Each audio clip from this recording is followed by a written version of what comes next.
The CDC is advising the use of non-medical cloth face covering.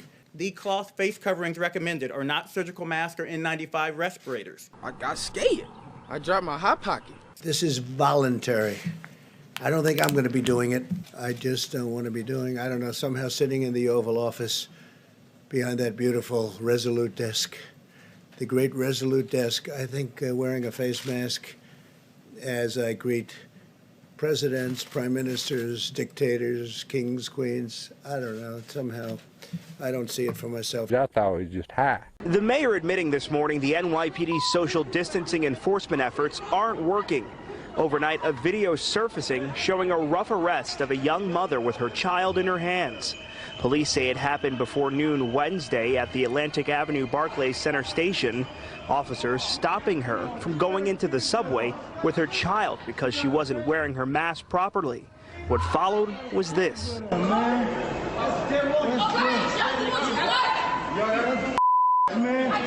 The woman identified as 22-year-old Kalima Rosier, yelling at the cops to get away from her. As they tried to escort her out of the station, things got physical. That's too much, man. In the U.S., the message from the federal government has been inconsistent. There's no reason to be walking around with a mask. It's not providing the perfect protection that people think.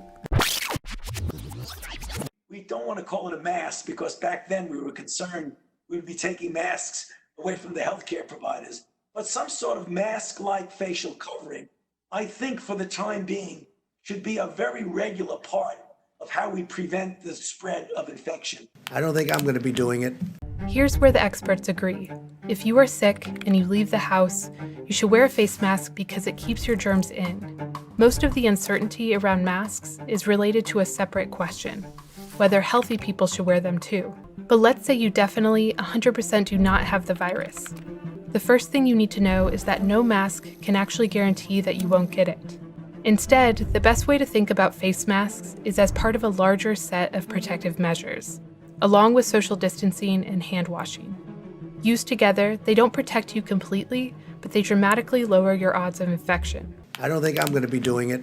Healthy West Australians are being warned against using face masks to protect themselves against coronavirus.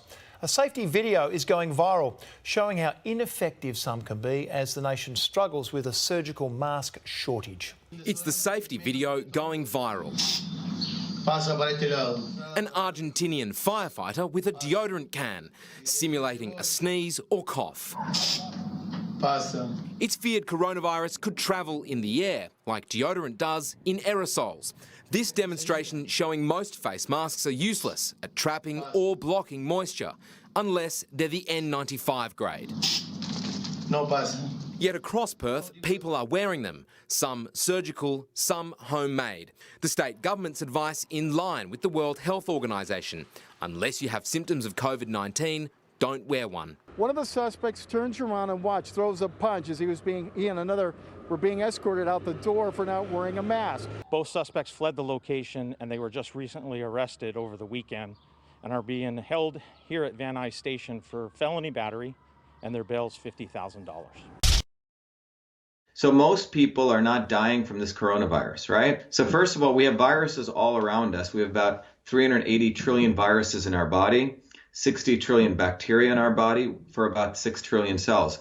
So people are being fear-mongered and taken advantage of because of the lack of understanding of the immune system. So first is that people who are compromised are people whose immune systems are already low, like older people. So whether it's the coronavirus or any virus, if someone is older, right, you should make sure that they're quarantined from infections for anything. I hope that's clear. If someone already has a compromised immune system, if they have autoimmune disorders, obviously you want to protect them from any infection. This is just basic common sense. The issue is, why is there so much hype and fear mongering? But the larger issue here is that you have big pharmaceutical companies who are actually losing money.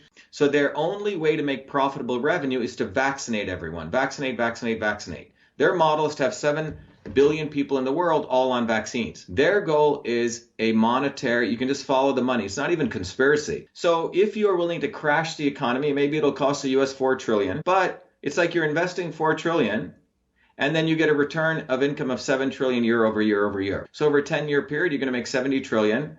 That's what it's about. So the health policy is being implemented by a guy called Anthony Fauci here, who's essentially big pharma and big vaccine. He's been at it since 1986. And what he's doing is he's taking advantage of people's ignorance. Mark my words, next year at this time, they will probably say everyone should be vaccinated. And if you don't get vaccinated, we're not going to give you a driver's license. We won't give you transport. Now with this, we're going to say, okay, you can inject anything into me.